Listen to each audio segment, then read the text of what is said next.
Hey, sports fans, welcome to another edition of the Thursday Forecast. We're doing it early here today because, as you all know, this is a holiday for those of us who live in the United States of America. So today is what they call Christmas. So, those of you out there who celebrate this holiday, Merry Christmas to you. So today we're going to be talking about the NBA slate, the NFL slate, and a little bit more on this episode of the Thursday Forecast. At some point, some of the other guys will be coming in to join me on this broadcast. Right now, we got the Cavs and the Knicks who are playing right now, and that game is still in the first quarter. So if you got a chance to go check out that NBA game that's taking place right now, let's welcome my man Post Game of the Post Game 86 podcast to the show. How you feeling post game? Man, I feel good this morning or this afternoon. How you doing, Rob? I'm doing pretty good, bro. Good to see you in the house. We also got our man Mossberg of Level Up Sports 10 in the house with us this morning or this afternoon. How you feeling, Mossberg? Pretty good, man. Happy holidays to everybody, man. Feeling pretty good. Just, getting settled in, getting off from a nap. So, man, happy holidays, man. Just thankful for another day and back, as we always say, with another banger. But it's on the Christmas side today. It's good to see everybody as well this morning. Yeah, good to see you too. We also got our man T1 of City League TV in the house with us this afternoon. How you feeling, T1? Feeling great, fellas, feeling great. Happy holidays to everybody. Great to see my brothers today. Good to Feeling see a you. little better today. So I'm almost back. Oh, so that means you're gonna be doing a lot of talking then. I might. I might got a little bit in me. There it is. There it is. So right now we got the Cavs and the Knicks who are playing right now. We got Brunson and I don't know who the Cavs got. Who they still got Donovan Mitchell over there in Cleveland. This game is in Madison Square Garden. How y'all feel about this matchup between the Cavs and the Knicks? Are either one of these teams going to be a team to watch going into the end of the season, going into the playoffs? I'll kick it off first since it's my team. We're actually starting off a little slower this year than we did last year. Last year we got off to a really, really hot start, and it didn't pan out too well for us at the end of the season. So we're starting off a little slower now. Both of these teams will be in the hunt for the playoffs, and I expect for both of these teams come playoff time to be clicking on all cylinders as long as everybody's healthy. So I think we got a good one kicking it off here at noon with the Cavs and the Knicks, and I'm up for it. You go ahead, Coach. You go ahead. I'm really big on the Knicks this year. As I said before, I'm not huge on teams when their best player is the smallest player on the court. So that may be detrimental to the Knicks come playoff times. Uh, Big Cat is playing well. I actually like Cleveland too. I like them more last year, but again, man, these teams where their best player is their smallest player normally throughout history don't fare well when it comes playoff time. That's not my opinion. That's just the facts. But in the Eastern Conference, I can see Cleveland making a run. I can see the New York Knicks making a run.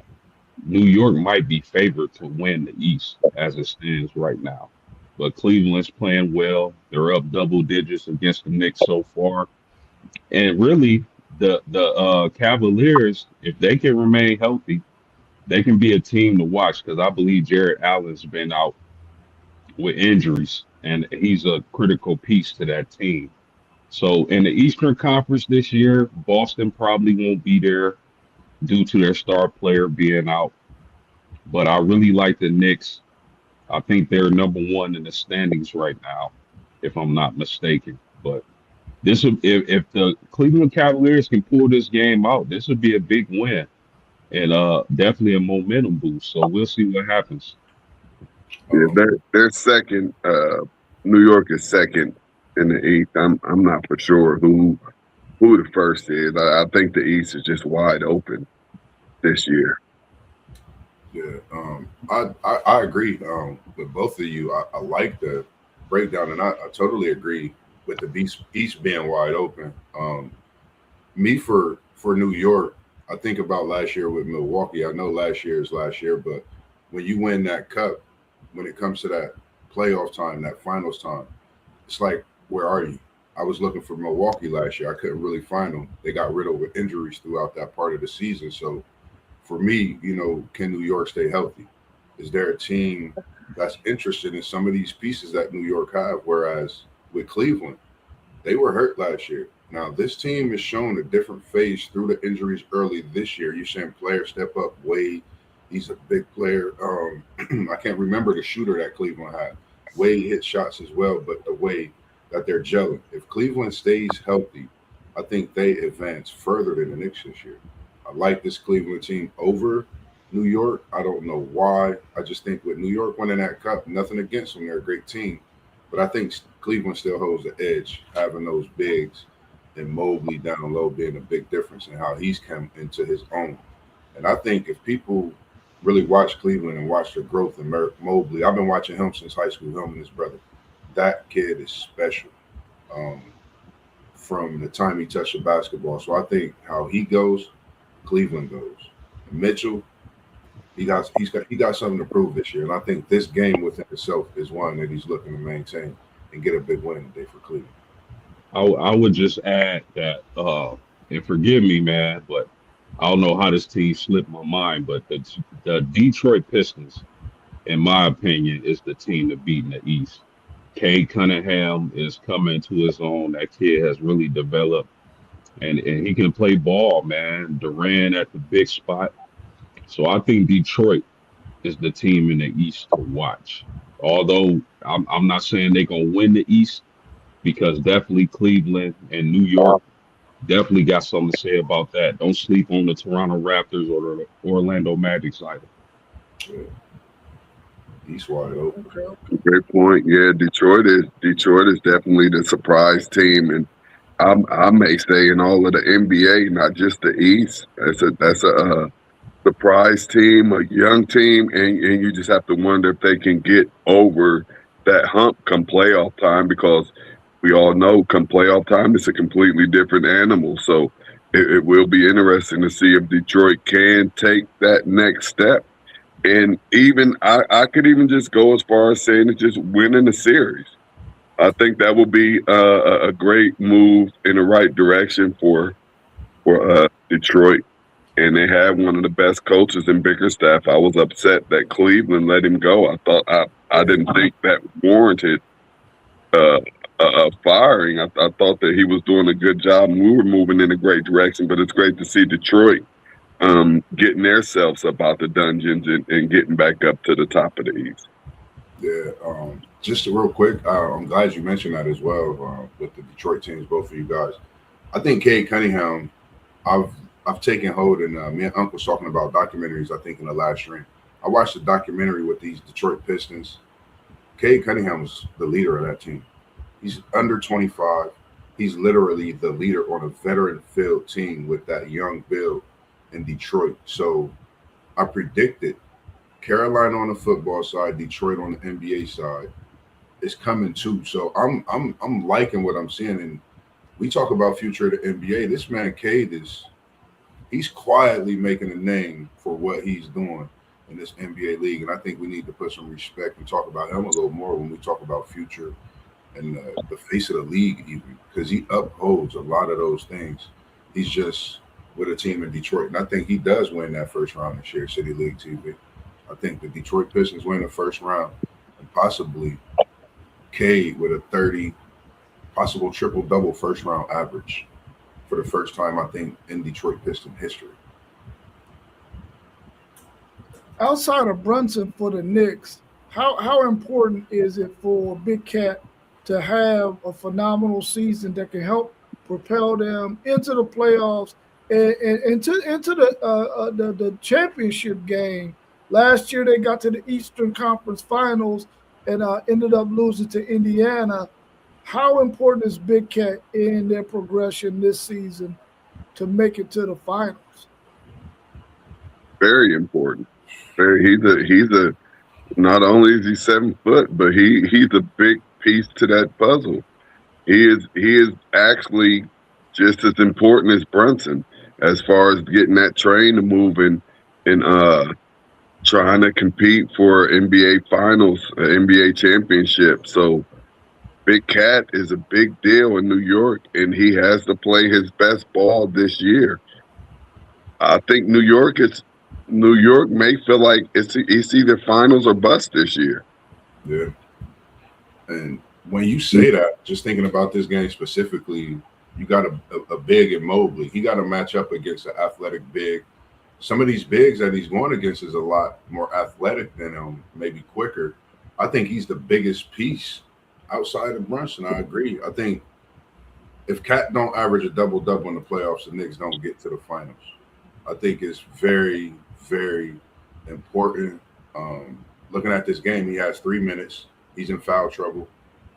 He's not doing no production. So that's going to be something to look at. They're down 15. Imagine him having 5 points. That'd be a difference in this game. So I agree. Cat's a big piece to this New York team. Yeah, Cat is humongous when it comes to the New York Knicks and their success. But fellas, man, this is look. Cat is 7 foot. He got athleticism. He long. This man should be averaging at least 2, 3 blocks per game. That's where I would like to see him utilize is controlling that pace on the boards, getting some key blocks in there. These big men now are good, and no disrespect to Big Cat, but man, these are not the Chris Webbers. These are not the Tim Dunk Truck Duncans. KGs, the Dirks, the Elton Brands. I can go on and on. These guys different, and Cat can hit the three, but sometimes he does fall in love with the three. And just me personally, I would like to see him get more physical in that paint because I think he can really dictate the game in that way. But I'm gonna tell y'all another player that the Knicks need, and I don't think this player it knows how good he is really, and that's OG Anobi. 6'8", 6'9", about 240. That dude chiseled, really athletic, but he gonna be a big key for the New York Knicks if they gonna make a run also. I agree. Okay. What about we got the Spurs and the Thunder at 2:30 in Oklahoma City? What's your thoughts on this matchup? How important is it for OKC to get a win here to try to get to reach that 73 in terms of the record for wins in a season? It's big. I think it's this game is very big. I think Christmas Day. I don't know if they play each other again before or after All-Star break. I think they play a couple more times. But for me, how many minutes does Wemby play? If Wemby plays more minutes than he played in the previous game, Spurs win double digits, even in OKC. I think this game we could possibly be looking at the Western Conference, finals matchup this year. So, man, this game is big. Wemby shy. You thinking of the possible, the fact that they're, what is it that I'm looking for? The culture that they're doing in the face of the NBA. Wemby shy. It's a lot that goes on in this game, but I'm gonna take San Antonio. I like Wemby. I know what OKC brings, but I like the fact that San Antonio just a team that under the radar, even with Wemby, that they defeated them last game with less minutes out of Wemby. So I got them in a win in this one.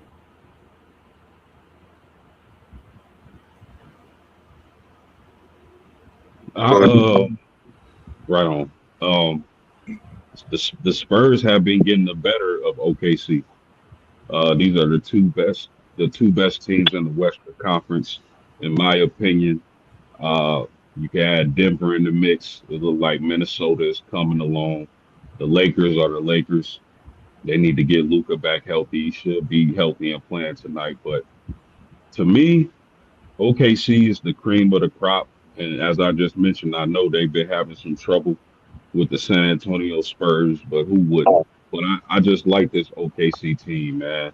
Young, athletic, scrappy, play defense. They got their first taste of blood, man. And I think in the playoffs they're gonna be real tough to beat. But the only question I got for San Antonio is, they're really young and can Wemby stay healthy? So come playoff time, he can have an effect and really assert his dominance for years to come in the NBA. But I'm gonna take OKC today, man. I think they bounce back on Christmas Day. SGA, in my opinion, is the best player in the world. I think OKC finds a way to get it done today. I'm just gonna say I love these two young teams, man. I love these two young teams. Um, San Antonio. I'm not gonna go as far as to say that they have OKC's number just yet, but they just match up really, really well with OKC, and they give OKC those problems that they don't have when they're playing these other teams. I just love the youth on both of these teams, man. And this is an exciting matchup. This is one of the up and coming matchups to where every single time these two teams play, it's must see TV. And as Poe said, Shea is definitely the best player in all of the world right now. He cannot be stopped. You can only hope to contain him. He has that Jordan feel to him. He's going to get his money. It's going to look like he had a not a big game, but you'll look and he'll have 32. You know what I mean? So I like that about Shea. I like what Wemby is doing in San Antonio. I love that young core, and I'm looking forward to watching that game. And I'm actually rooting for San Antonio to give OKC something to think about for this back-to-back run that they're searching for, and I actually believe that they're gonna get. One. Go ahead. Oh no, go ahead. Say what you was gonna say, because I got a question for you about this game. I don't think a lot of people realize what guards we're watching in this game. Coming back from injury, De'Aaron Fox, Shy, Kentucky. We looking at Kentucky products. Both of them respectably played 1 year, I believe. And Fox is one of my guys as well. Even through injury, one thing since he's been back in December specifically, he's been on a tear.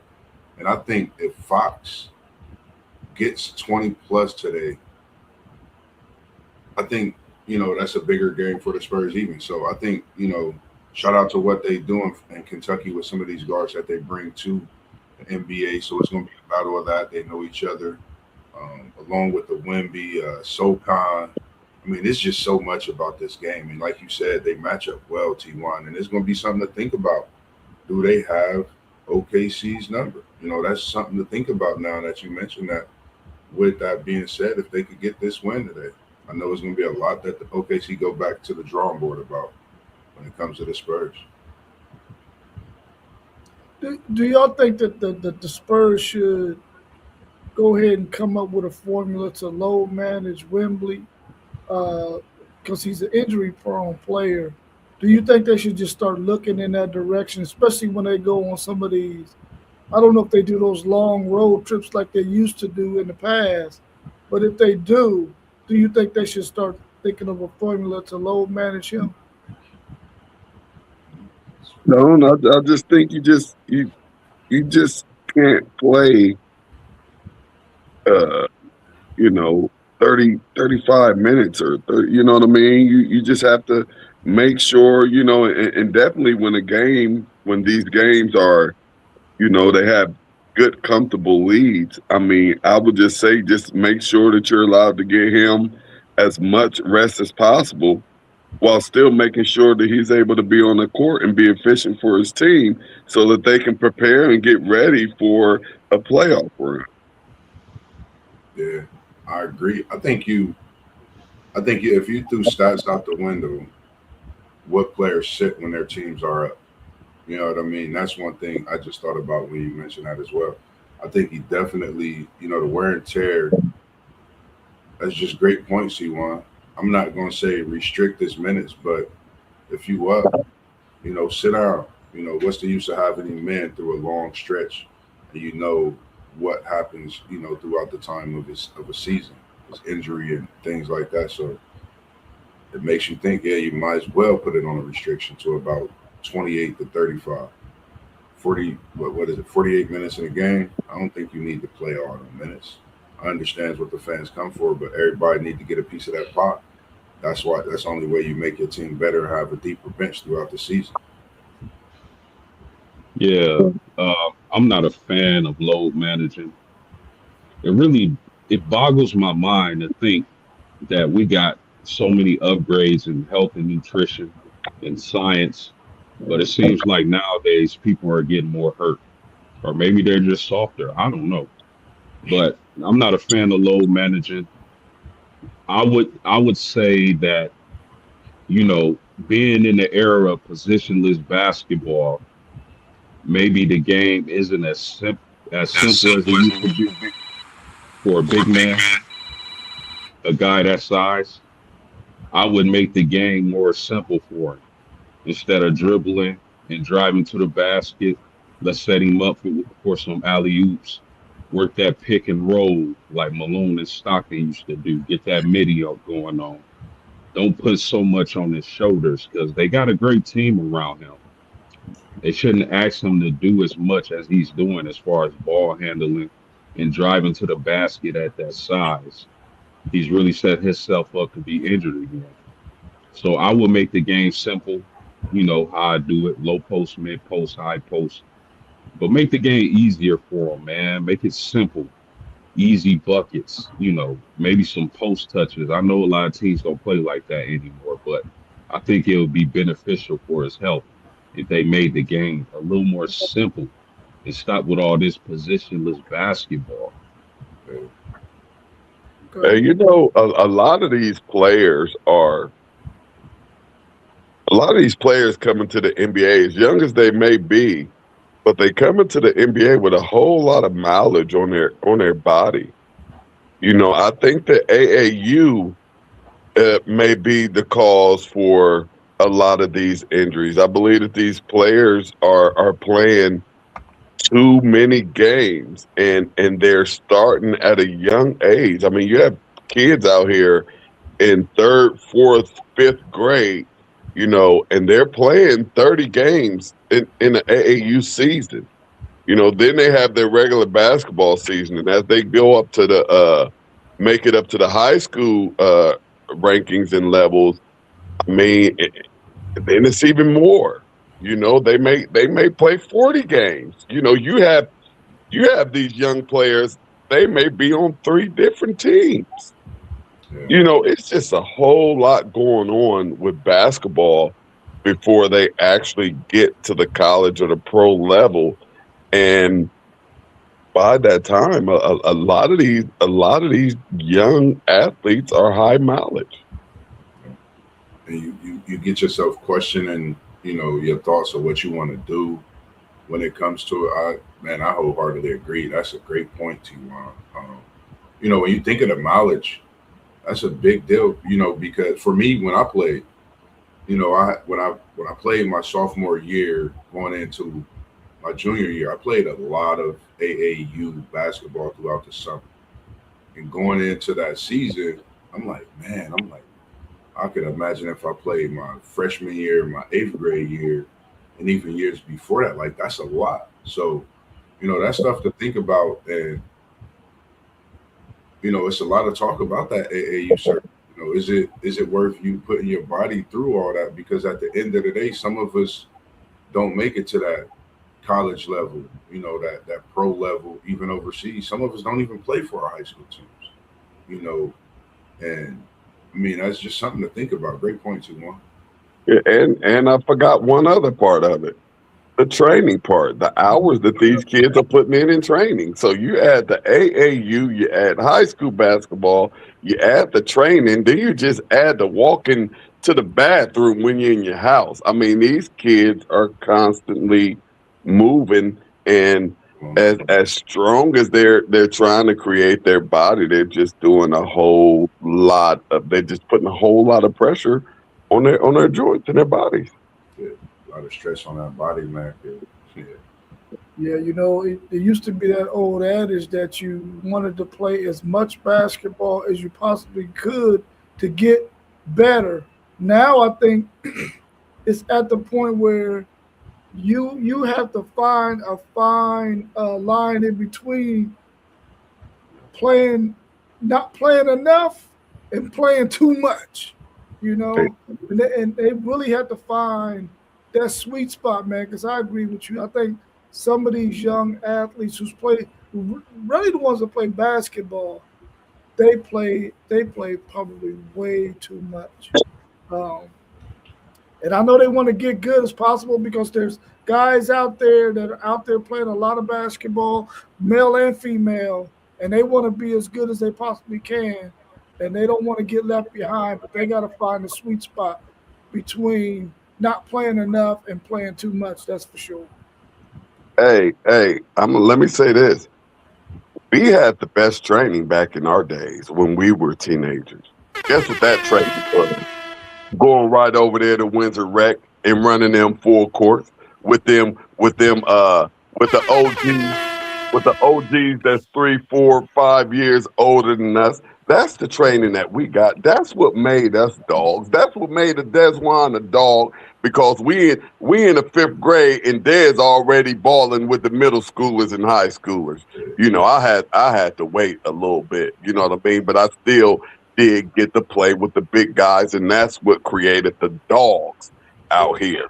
You know what I mean? A lot of these cats is soft. That was the real training. That was where the real dogs was created, at the rec center. I can remember many of them beat downs, man. That's a good point, Ty, because especially when you grow up in a neighborhood where there's probably 2,000 children who can Yeah. go to this rec center. You know what I'm Yeah. saying? And you are hoping and praying that you get good enough that they start picking you to play with them. And once that happens, you feel like, man, I made it. You know what I'm saying? It was So the best I feeling.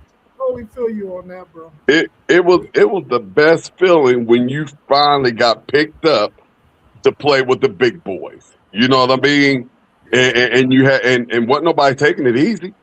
Wasn't nobody Oh, taking it easy, man. What ain't no, oh, he young, take it easy on him. No.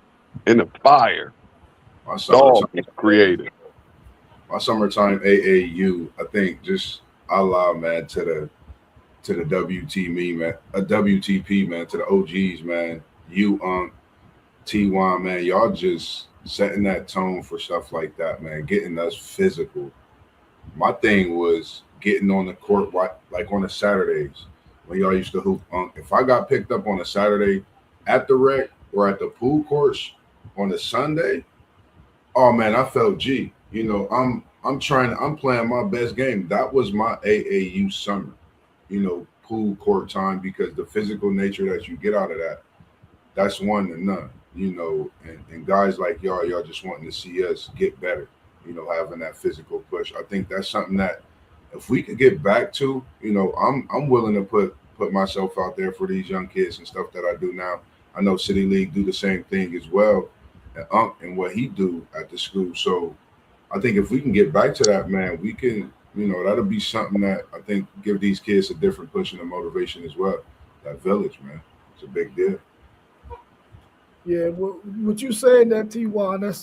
That's funny. You know how in NBA players they talk about when they finally made it to the league, what player Yeah. bust their ass.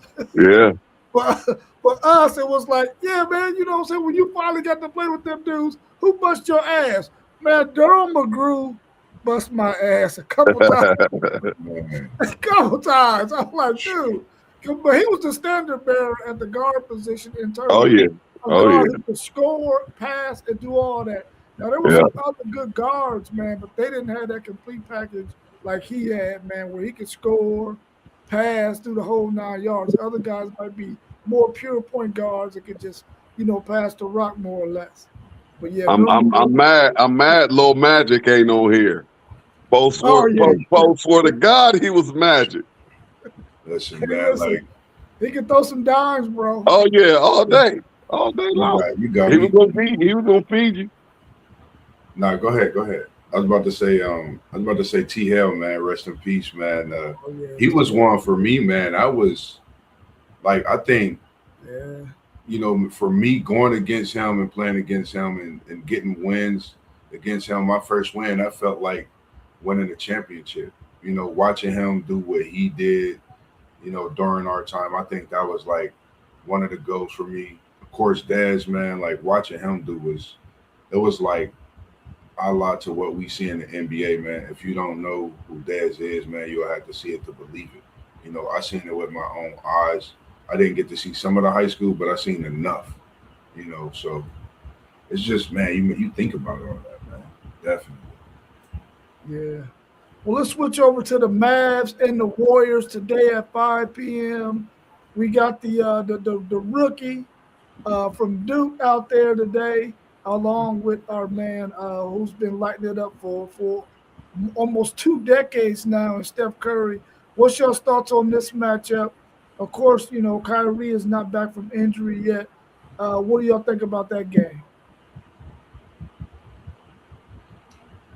Coop been loose lately. He just came off of a 30-point performance. I think he had a 42-point performance.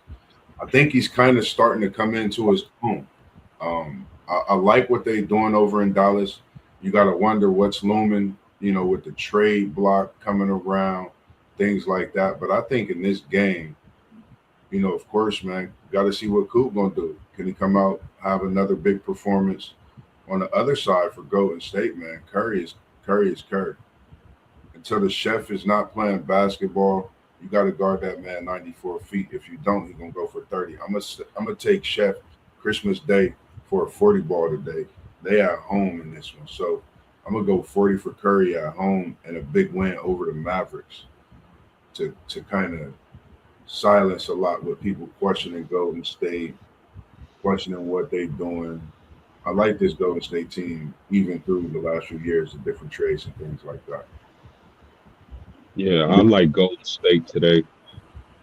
I do like I like what the Mavs are doing with their young core.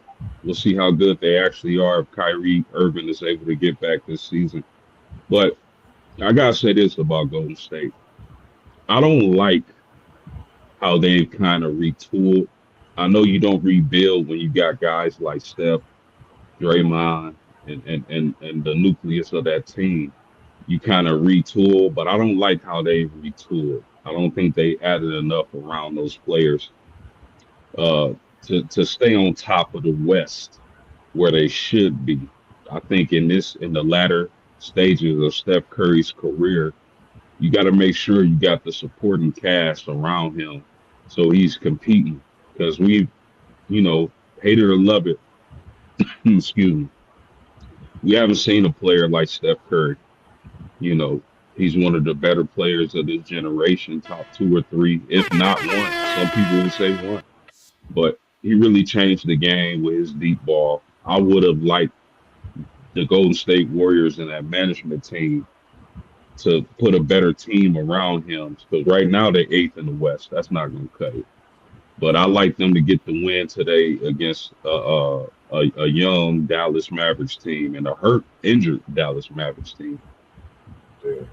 Riddle. Yeah, I look for the Warriors to get the big win today. I'm not for sure how big we're gonna call it against the Mavericks, but looking for them to get that win. And I'm not looking forward to hearing how many times they say that Cooper Cup is the youngest and about to do this and about to do that. And just trying to build this young man up. I would like for him to like just let the young man play and see where it goes. But when they try to create these new legends or heroes or whatever you want to call it, it really it doesn't pan out.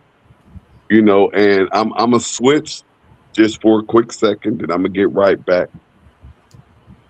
Are we aware of what the Boozer kid is doing in Duke this year? And he is looking better than Cup looked last year. So, all of this stuff that I'm hearing about the little young guy, and I understand that they want to have a face of their own that they can put out there as the best in the world.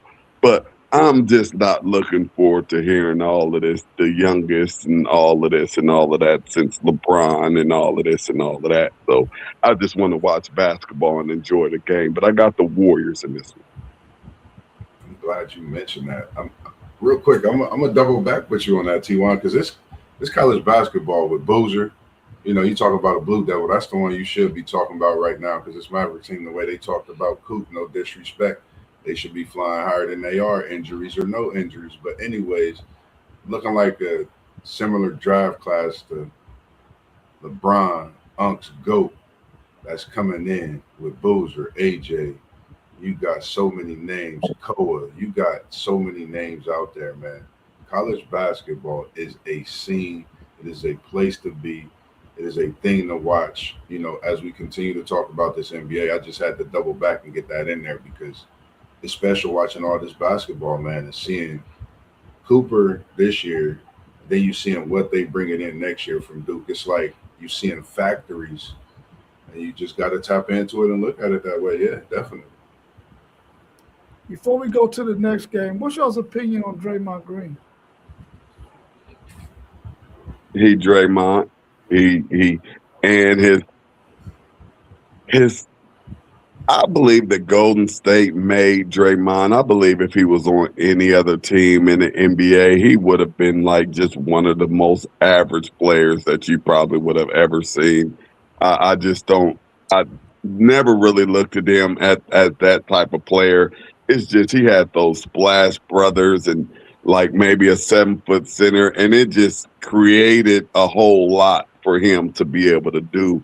And now he can't control games. He can't do much to influence the game. So what's he gonna do? He's gonna tear up the bench, tear up the locker room, or whatever, whatnot. So I just think he needs to just play basketball and get ready to retire. He had a great career. Don't ruin it on the way out. I agree. I've never been a big fan of Draymond Green. Undersized power forward, and I give him that. He has heart. He's a hustle player, a versatile hustle player. But him showing up as coach, come on, man. You going at Kenyon Martin, who Kenyon Martin was a dog in the first pick overall after messing up both his knees. Can y'all remember how explosive Kenyon Martin was? Yeah, Can y'all yeah, imagine how explosive he would have been had he had not had those knee injuries? Like, yeah. come on, man, what we doing here? You in the background dancing for Stephen Clay and Durant and them, man. You just a backup dancer, you know. So I'm not. I don't think Draymond is as good as he probably think he is. He's a good role player, but one of the better power forwards ever. No, good enough to be talking down on a guy like Kenyon Martin who win at Shaq and Kobe. No, For me, when you think about Draymond Green, he's a guy that I like, and I know certain things like this. When you like somebody, you look at things differently. You can't think about Golden State and not think about Draymond Green.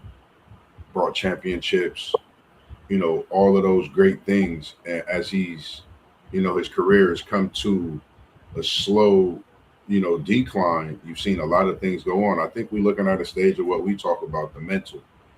I think that's something we need to start looking at because I think we're seeing a possible cry out for help.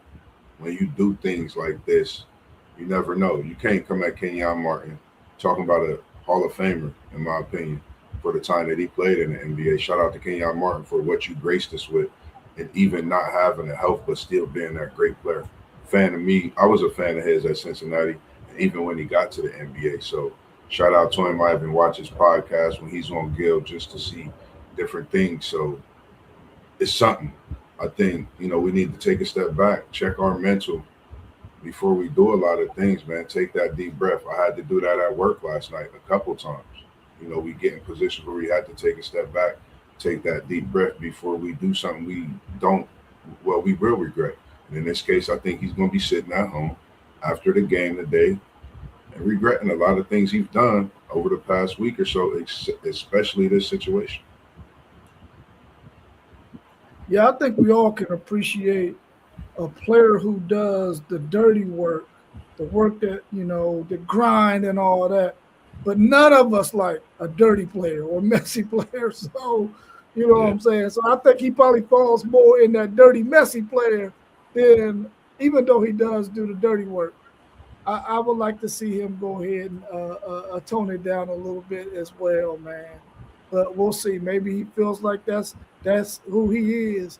That's his character. That's his MO. But I guess we'll have to wait and see on that. What's your thoughts on the Rockets traveling to LA to play the Lakers at 8 p.m. tonight? We got two of the guys who are on their way out in their last years in the league, and Kevin Durant and LeBron, my GOAT, James. How y'all feel about this game today? Ain't no party like a Diddy party. That's what your GOAT said. That's how I feel. It's a party going down today. T.Y., you a fool. He said, ain't no party like a Diddy party. Man, this in L.A. or this in Houston? It's in L.A. Oh, yeah. You said it right, T.Y. This is going to be a big Showtime party. When the Stars is out in L.A., I'm looking for Durant actually to take this game over by storm. These young Rockets, I think this is a game they've been looking forward to. I know Durant likes to play in L.A. Stars is out. Ain't no telling who all going to be at this game. I'm looking forward to see that. Thompson. This Rockets team is dangerous. Big Seagon carrying the ball full length of the court, doing what he do. I think San Antonio and Houston, I don't know. I don't know if OKC, I don't agree with them winning back-to-back. I just don't think that. I don't even think they can get that 73. So I think this is a game to watch today. See what this Rockets team do. Christmas Day could set the tone, and then you look at All-Star Week. That's what I do when it comes to the NBA. I look at Christmas Day performances, and I look at All-Star break, All-Star Weekend, who performs during those times. Catapults their team in different ways throughout those key points of the season. And I think the Rockets come out. I think LeBron will put on the show for us, but I got the Rockets in this one. Yeah, I'm gonna take the Lakers today, and especially if Surf's Up is healthy. I don't know why his name just slipped my mind. Luka Doncic. If Luka Doncic is healthy and playing today, I like the Lakers, especially at home. But I'm gonna say something about this Houston Rockets team. They're young, outside of a couple players, but all in all, they're a young, athletic, lone team. They're gonna give a lot of people problems come playoff time. And I think they're going to be one of those teams that get better and better progressively throughout the season. And they're going to be a matchup nightmare come playoff time, especially if Kevin Durant is able to remain healthy and that coaching staff. What Ime Doka, I believe is his name, is still, although he went through the controversy in Boston and whatnot, is still one of the better coaches in the NBA, and that's somebody I wouldn't bet against in the 7 game series. So I'll take the Lakers today, but Houston, I think their future is very bright.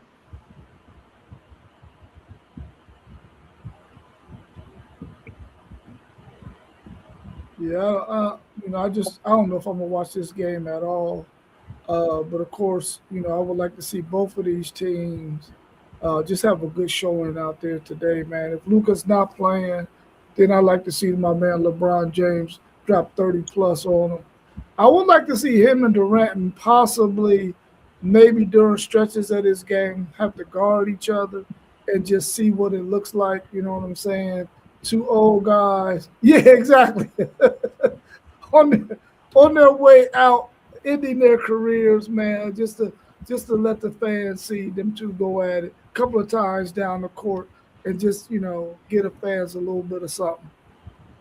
But I'm anxious to see what the final box scores are. I'm probably not going to watch that game now.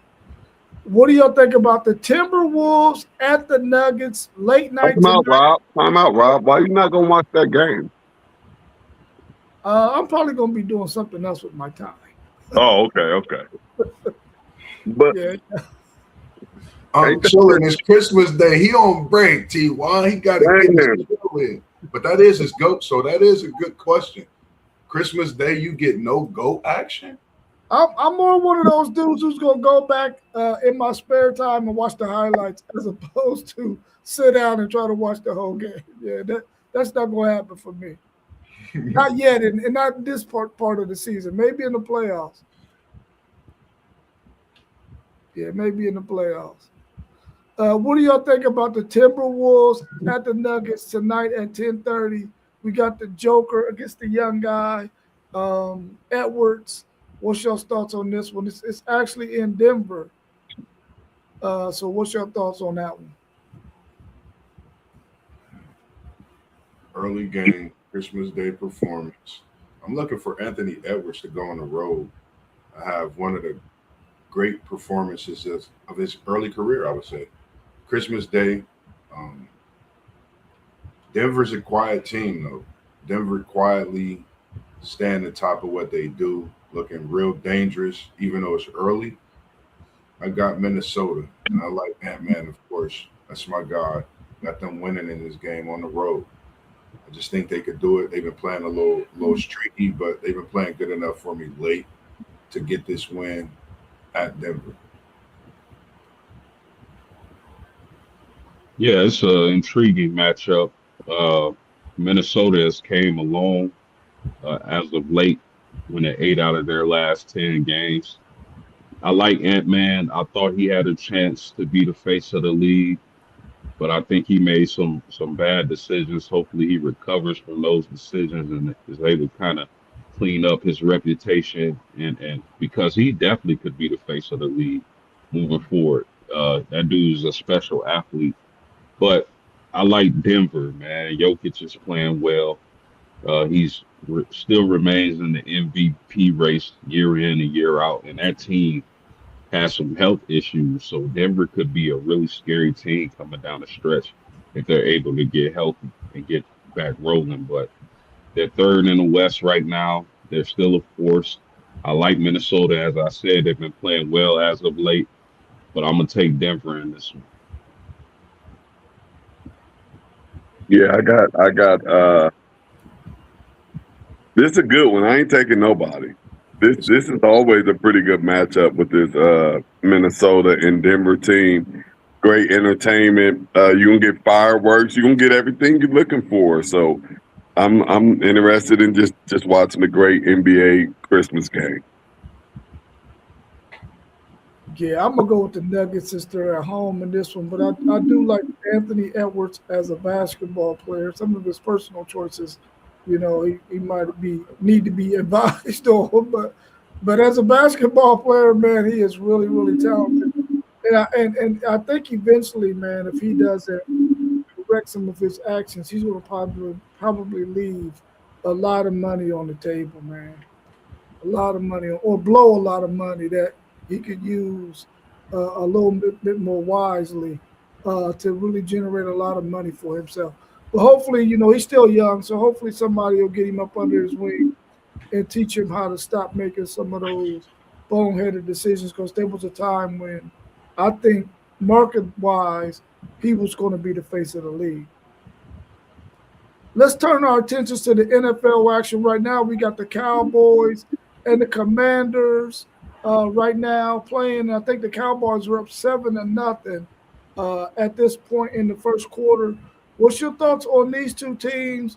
I think we probably expected more out of the Commanders, but injuries sort of derailed their season. The Cowboys weren't quite able to get it going earlier in the season, even though they're playing a lot better than what they were early in the season. What's your thoughts on this matchup? Classic holiday matchup. Good football, just for the average football fan, or anybody needing that football fix today. You can't go wrong with the Cowgirls and the Commanders. So hopefully, isn't Dallas out of the playoff running? It's over for them, right? Yeah. Right. Yeah. So would have been. I would have liked to see a more meaningful game on Christmas. It is Christmas, so we should have some type of meaning behind these games other than, it just being Dallas and Washington playing each other. But I guess the NFL had to do something, and it is what it is. As you said with the Lakers, I probably won't watch a minute of that game. This is how crazy this is, man. It's Christmas Day. I just figured out, learned something. Another one of my things came too. No Parsons, no playoffs. This game is on Netflix. Christmas Day, Cowboys at the Skins. They got this game on Netflix. Jerry Jones, it's time to give it up, bro. No Parsons, no playoffs. Y'all on Netflix today on Christmas Day. I don't know what else to say. I'm gonna go ahead and pick the Commanders. It's 7-3. I'm gonna pick Washington at home. I'm gonna start with the Commanders because I got some beef with the Cowboys. Um, the Commanders showed flashes last year of what they could be. This year, I think Rob mentioned it due to injuries. Uh, they're down. They're 4-11. Not playing really good football right now. Defense is not good. They don't have a quarterback due to injury. But we'll see if they can turn it around. I don't think they're going to beat Dallas today. They just don't have enough. Even though that's not a high bar to clear going against the Cowboys. Um, the Dallas Cowboys, Jerry Jones, you should be ashamed of yourself, sir. All the Dallas Cowboy fans across the United States of America and across the pond too. Dallas is dubbed as America's team. You stealing money. You taking these fans' money. You getting their hopes up every single season. Every single season, we hear the Cowboys are going to win the championship. This is their year. And every single season, like clockwork, it is not their year. Jerry Jones, you should be ashamed of yourself having one of the premier franchises across sports and giving the fans this mediocrity every single season. You don't want to have a good defense. The defense is terrible. You got Dak and CD on offense, and that's just about it. You haven't won a Super Bowl since the 90s. Your fans are infuriated. Early 90s. Early 90s. Right. I think I said that right. The heyday. Like, it's an embarrassment, Jerry Jones. What are you doing? You got all this money. Go all in for them championships like you used to do in the 90s, where you had prime time Dion and all those guys, Michael Irvin. But it's an embarrassment. The Dallas Cowboys are an embarrassment. They got CeeDee Lamb and Pickens and Prescott, decent running game, and their defense is trash. They can't get the job done, man. What are we doing?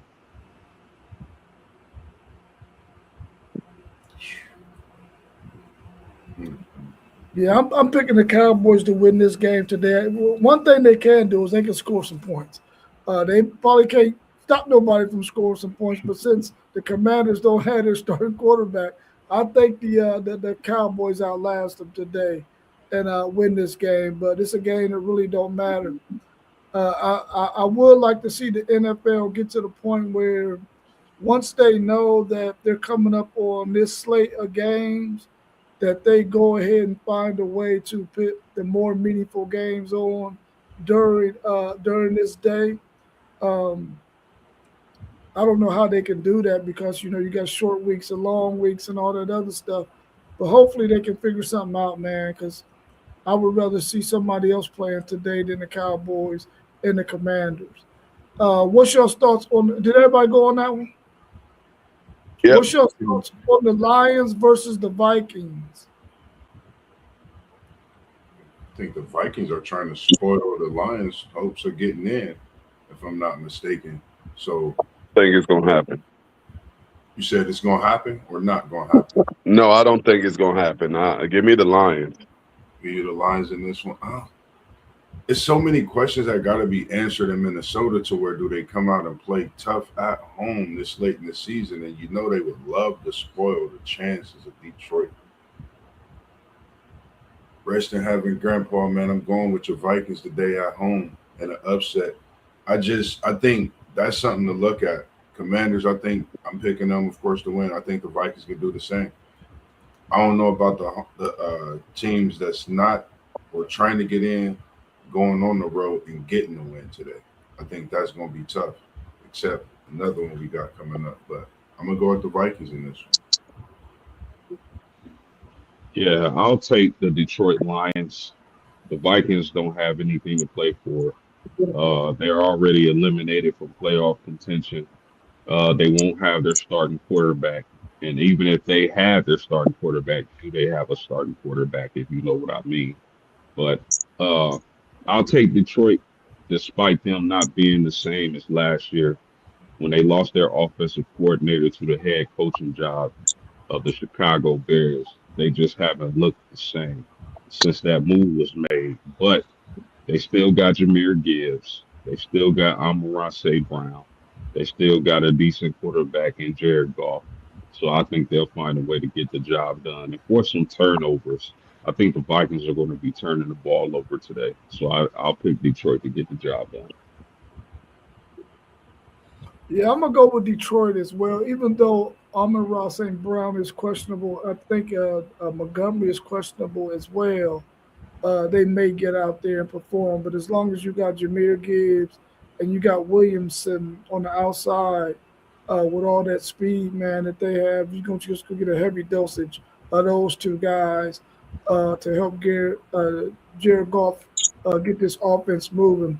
And like you said, the Vikings don't really have anything to play for other than being spoiler to one of their rivals, the Lions in their division. But I don't think they're going to have enough today. So I'm going to go with the Lions to win this game as well. I got a quick question. Oh, go ahead. How big of a move was that for Minnesota to get rid of Darnoldson and put all of their put all their eggs in on a rookie quarterback? And T.Y. not only Darnold, but what's the quarterback for the Colts? Indiana Jones too. Daniel Jones was on that roster last year too. So for them to bank on a rookie like that, I don't know what they were seeing before the rookie quarterback from Michigan got injured. But I don't know what they were seeing. Maybe they were seeing a completely different quarterback before he got injured and had to sit out that first year, his rookie season. But man, he just don't look like and the draft process kind of confused me because I'm glad you said that, Ty. He was never known like he can make some throws, but he never had a volume of throws at Michigan. We all know that was a heavy run team, so I don't know what they saw in him to say, okay, this guy, we like to pass the ball. We're gonna take this guy in the first round. So I'm just as confused as anybody else. I'm glad that was a good point, exactly. Because I think they might have seen that 14-0 season and thought that what Darnold did, they could do with him and retool him and manage him in that way with the run game in Minnesota. But I think Darnold sitting back like Burrow after that LSU championship, smoking a cigar right now, enjoying that bread he just got paid as he's leading that Seattle team to great heights. I think that's something to look at. You leave Minnesota, you go to Seattle, and you're doing your thing. Um, Shout out to Darnold for just consistently getting up, waking up when that alarm go off, getting to practice, man, and being that having that push to continue to be successful, even when you got a young superstar coming off an undefeated season, winning a championship behind you. Shout out to them. So that's something to think about, man. Got to question what you're looking for in the draft and make sure you're making the right decision. Sometimes you got to stick it out, and I know they sitting back, shaking their head because they could be sitting pretty right now. Yeah, I think, if I'm not mistaken, I think the Vikings used the first round pick on J.J. McCarthy. Yeah. So that's probably Yeah. why they made that decision, because they gave this guy first round money. So you know how that goes. When they draft you in the first round, they got to put you out there on the field, man, until they can't. But as far as Sam Donald was concerned, man, great story. A guy who was bouncing around the league a little bit, didn't do so well at the Jets, but went to Minnesota, had a really good season last year, and is having another really good season this year for the Seattle Seahawks. So shout out to him, man, for figuring it out and understanding it. Listen, I could be a starting quarterback in this league. I kind of wanted my Titans to get him 2 years ago, before they had to get the first round pick. But maybe I wouldn't have Cam Moore right now if we did, which I think I would rather have a young Cam Moore than Sam Darnold with no players around him. Hopefully we get some players around Cam Moore. But shout out to Sam Darnold for what he has done the last 2 seasons, rebuild himself. But y'all know who I feel bad for when it comes to the Minnesota Vikings? That's Justin Justin Jefferson, man. Jefferson, yeah. That dude is too good not to be getting the ball due to quarterback play. Man, who would get Justin Jefferson, man? Because I don't think he's going to get the type of volume of throws unless Minnesota finds it on the QB. I don't think JJ is it. Sorry to say. I think when he becomes a free agent, if the quarterback situation is still what it is, he's out. Yeah, he's out. He's gone. Yeah, he's out of there. What do y'all think about the Broncos traveling to Arrowhead Stadium to play that team that's going to make the playoffs in the Patrick Mahomes era, the Kansas City Chiefs? I feel sorry for my man Xavier Worthy because he probably only going to get 2 catches for 25 yards like he's been getting the last couple of weeks. What's your thoughts on this matchup? Man, we would have thought we talking about an AFC West showdown, possible division. You know what I mean? At this time of the season, prime time at 8:15, both Broncos about to come out and put a mile high beat down at Arrowhead Stadium and say the Chiefs, we'll see you next year. But nah, I just think it's good to see what the Broncos is doing. It's not good seeing what Kansas City going through, man. I hope Mahomes get better. I don't know. There's some questions that got to be answered in Kansas City, especially on the offensive line. As we've seen these great quarterbacks, dynasty done for me. I think that's what it is as well. So I think Broncos are starting to take back the AFC West. They get this win tonight. I think that's what we're going to see.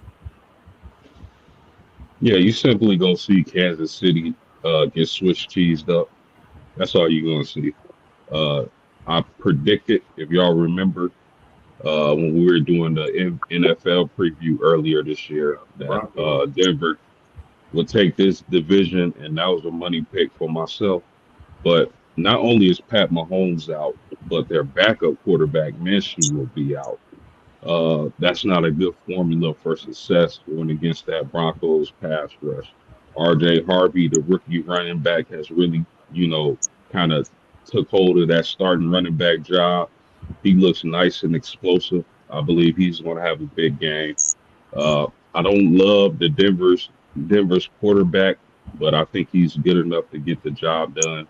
But they really gonna have to play lights out on defense for that if that team is going to make it far in the postseason. But I got the Broncos today, and it ain't close. Yeah, I'm taking the Broncos too. And how about did y'all know that the Chiefs will be moving to Kansas and out of Kansas City, Missouri? So Yeah. that just goes along with they're in and making it to the playoffs, in and making it to the divisional championship game, in and making it to the Super Bowl. It's about to be a new era in Kansas City. Man, that's something to think about because with all that being said, could have opened up the door for more to come in a way of them winning. Or like you said, that new era, could we be seeing a different tight end? That's something special. We're already seeing that the young boys from Texas come in and do what they do. Can in the years to come we be seeing Kansas City draft a QB? It's just a lot to look at this Kansas City organization with a quarterback like Patrick Mahomes. We look at him as a GOAT in some eyes. A lot of comparisons to that and what he's done with that team being a dynasty built. But it's some things to look at. What he's done with this injury. Is he going to come back being himself? Can he come back better than ever? Can he come back and lead this team to wins? It's a lot of questions to be answered. Same thing we looked at when Burrow had his injury. These torn ACLs and knee injuries are a serious thing. So it's just something to look at. Different strokes for different folks. Every QB is different. They move different. So will we see limits on what he's able to do? That's something to look at. And for me, when it comes to Burrow, I've seen him be way better. So that's the scary thing for me. Is Mahomes going to come back better than ever, or are we going to see something different? So that's just my thoughts on that whole Chief situation that's going on now in the future to come. If you're the Chiefs and the fact that they're not going to make the playoffs, would you play a lot of your backups the rest of the season just to see what you got out there, see how well they can perform in game time situations? Absolutely. Yeah. Y'all see who got that hunger. You say next man up, T1, every time. I think that's exactly what we should see. Yeah, 100%. I mean, they already put their best wide receiver on injured reserve. Let's see what those youngins got. Let's see what your backup tight ends got. I know Travis Kelce is going to play, but let's see what, just like Rob said, see what you got on that roster because you definitely need to do a makeover this offseason. And hopefully for Kansas City's sake, Mr. Jeremiah Love comes into play when they're drafting. Because they definitely don't have a running game, and that's one of the things that's been holding them back. So we'll see if that happens.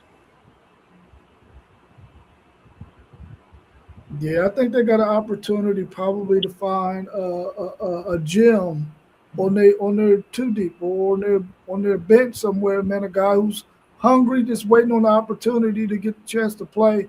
He just probably don't have that contract to where you can't put him out there on the field because you got this other guy that's in front of him that's making all these millions. So you got to play that guy. I would definitely be trying to play some of these young guys, man, and not even risk the injuries to some of the guys who you can count on next season. I wouldn't even risk injury with those dudes. So I would definitely put those younger players out there, the guys who haven't had much playing time, and just see what they can do. I mean, you ain't got nothing to lose at this point because you're not going to the playoffs. Anything else y'all want to talk about before we wrap up? We're right at an hour and 10 minutes, right where we want to be to end our broadcast. Anything else y'all want to discuss before we wrap up? Hey, how about the kid who's in the NBA draft in 2023 will now be suiting up for Baylor here come next month at the beginning of the semester? Y'all heard anything about that? Hold on, Rick. You said Yeah, he suited up for the NBA? he got drafted. He got drafted, and he actually, I do believe they said that he played for the Knicks in the summer league last year. Hmm. He's going back to college with 4 years of eligibility. He's going to Baylor. Yep. Yeah, man. Unbelievable. What a time to be alive. 2025. Right. This was unheard of years ago, right, fellas? Man, Um, I mean, dang, man. I remember once you hired an agent, it was a wrap. It's over with. it's over with. Yeah. My goodness, man. Now this kid goes through the whole NBA draft process, gets some run in the summer league, and then gets to go back to college and Yeah, get paid. 'Cause, he was overseas last year. So he Yeah. went back overseas and played ball overseas. My guess is unbelievable, that has to be professionally. unbelievable, bro. Yeah, you know what though? I would say as opposed to the summer league or overseas for a young man that young, I think that is the best option for him. Even though it's weird and new, I think going back to college and being able to play in college, improve your draft stock, make some NIL money or whatnot, it's the best option as opposed to going overseas or just floating around in the G League. Yeah, and I really don't think it's all bad. I really believe that even a college football player, you get drafted in the 7th round. I think you should be able to say, you know what, I think I'm gonna go back to school, because if you think about it, and just like every other sport, for some odd reason, basketball and football gets a bad rap, and I don't know if it's because of a cultural thing, but in baseball, you can get drafted out of high school. You're Yeah. getting drafted out of high school, then you're going off to college, or you may even go off to AAA, and then you Yep. go back to college. Then you go off to college. So you know, it's a lot of unfairness when it comes to basketball and football out here. And when things like this happen, they look and then it becomes a problem. Then it's an issue when they've been doing it in baseball, hockey, soccer, whatever, forever. Tennis, golf. Yeah, tennis, golf, everything, so kudos to this young man for feeling like he made a mistake and feeling like he still has more development to do and going to do it. And I pulled up the article and I read it. That's It's wild because to sum it all up, it seemed like now if you don't play an NBA game, you still have eligibility to play in college, because that's what it seems like. He's played with the looks through the article of overseas and things like that, but he hasn't played an actual NBA game. But to go back to college, and then he joins a Baylor team. Right now, he's a 7-footer in college basketball. They're 9-2. I think this is a team to look at now post game for when we had these discussions, fellas, as well. Look at this Baylor team with a 7-footer joining them as they're 9-2 in the thick of things in the Big 12. So it's something to think about, and that lets you know opportunity is there. I think it's a good thing overall that you can do things like this. It just shows the change of the guard, man, in sports across. So, hats off to him. I hope he can make it to that next level. And I know he's putting his education first, because you can't play sports without the education. So I think I like this story. It's shocking, but I like it. I know we have our talks about things, but 21-year-old man had a shot, go back to try to get it. Let's go. Let's do it. And he went number So 31 overall. So evidently the young man has talent. To Yeah. get drafted in the first round says it means a whole lot. Yeah. absolutely. And my question is this though. So I believe the Knicks drafted him. So when he's done with college, do they still own his rights, or does he jump back into the draft? I believe he jumps back into the draft. He could get drafted because he got his rights got traded. It says in the article I'm reading, his rights got traded to the Charlotte Hornets. He played summer league. He didn't play no actual NBA game. So, then he's just able to go back into the draft completely and get drafted.